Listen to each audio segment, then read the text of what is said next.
Good morning, everyone. Thank you. Yes, good. It is a good morning. Thank you so much for being here today. First, let me welcome our council members, Jennifer Reynolds, Liz Sheehan, Chuck Ellinger, and David Kloiber. And this is exciting for a number of reasons here, but this is the first time since March of 2020 that we have been able to be together in close quarters for a press conference. So this is kind of a big deal for us. So first I want to introduce the new co-chairs of the Racial Justice and Equality Commission. Sam Meaux, who's on the end over there, and Charlotte Turley next to him. And also with us today are many of the new commission members. We have Christian Adair. We're going to ask you to identify yourself. There you go. Christian Adair, Timothy Johnson, Serenity Wright, Juan Castro, Marshall Fields. He's hard to miss, right? I feel good with him right here. Abdul Muhammad, Whit Whitaker, and we have a few members who weren't able to join us today. They are Emily Duncan, Jessica Sass, Bob McLaughlin, Jahida West, Kennedy Wells. And so, welcome to all of you. Thank you. Thank you. I'm also pleased to introduce Tiffany Brown, who works in my office as the city's Equity and Implementation Officer. Yes. And so thank you to all of you for being here today. Today is a new day, a day to look to the future, a day to talk about our city and its wonderful mix of cultures and languages, and most importantly, a day to pledge to work together to ensure everyone is welcome and everyone has the opportunity to succeed. Today, we are officially setting up the permanent Racial Justice and Equality Commission. Now, the city doesn't set up new permanent commissions very often. The message the establishment of this commission sends is very simple. We know we still have work to do to achieve racial justice and equality in our community, and we are in this for the long haul. Leading this effort will be Sam Meaux and Charlotte Turley, the commission co-chairs. I want to thank both of you on behalf of our community. This may not be an easy job, but it will be very rewarding. Both Sam and Charlotte have plenty of challenging positions in their careers. Sam is a former principal at Tates Creek High School here in Lexington. Charlotte worked in waste management for the city for a number of years and also served in corrections and served in the United States Army Reserves in the military police.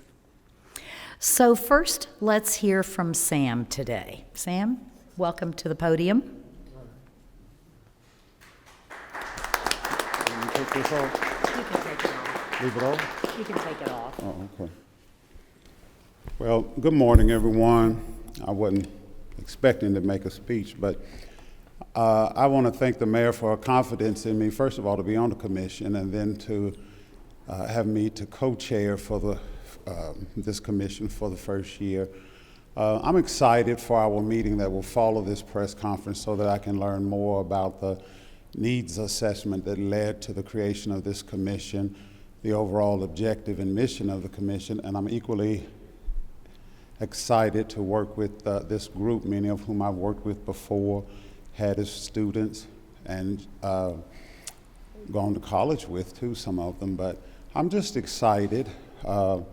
As I told the mayor, as a retired person, I'm kind of kind of really possessive of my time. So, but I am excited because if I had any concerns, I would not have agreed to be on the commission. But I do thank her for her confidence in me. I look forward to working with Mrs. Turley and this committee. Thank you.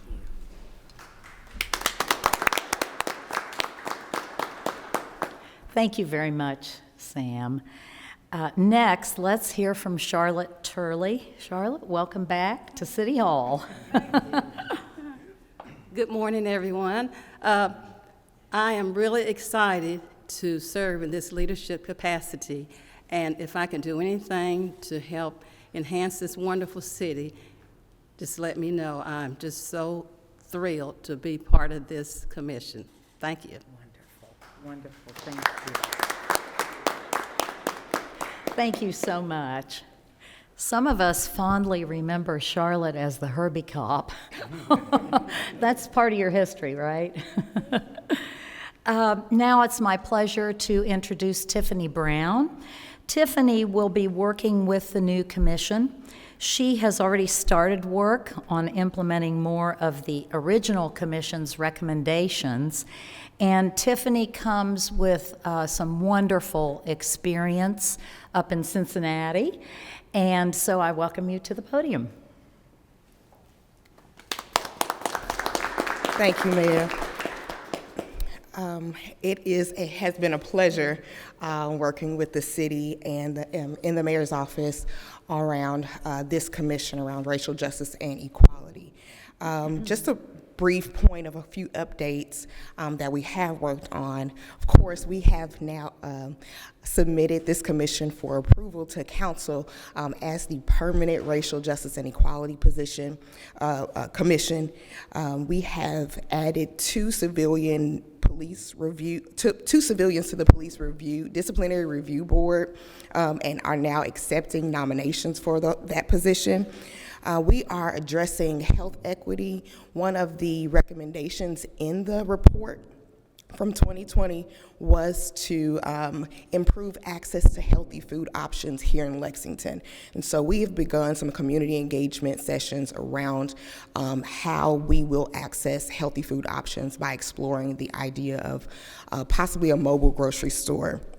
We have expanded programming at the Charles Young Center to now include group therapy for the youth who have experienced traumatic, violent events, and also working with community organizations, the courts, and other resource agencies to offer an expungement clinic. That information will be forthcoming, but that is one of the barriers that keeps individuals out of the workplace, out of housing, out of health equity, and out of education. The police have implemented the body camera policy that was one of the recommendations in the report. So all police officers are now required to wear body cameras, and the software has also been updated.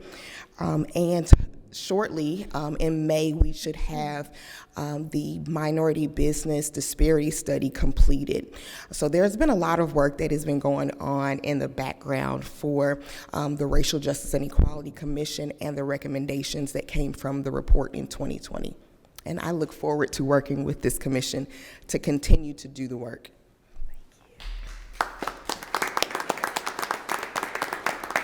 Thank you very much, Tiffany. All right, now we welcome questions if you have any. Are there any questions? Divine. Question for Sam Meaux.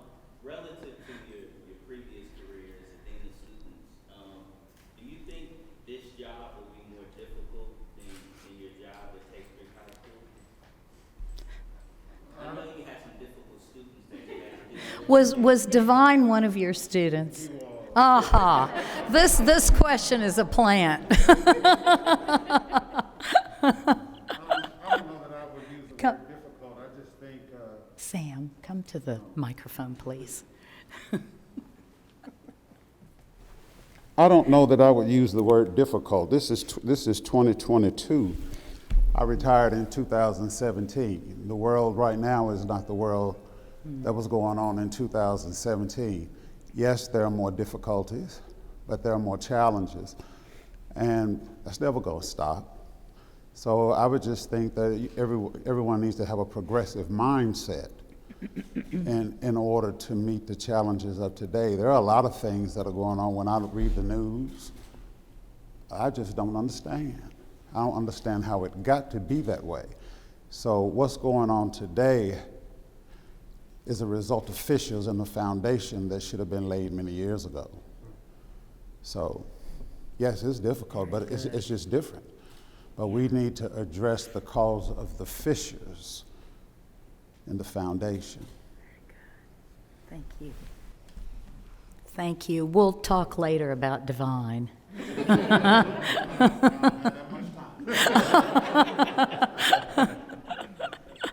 Other questions? None? Okay. Thank you very much. Thank you to our council members and our commission members, and we look forward to getting to work. Thank you all for being here.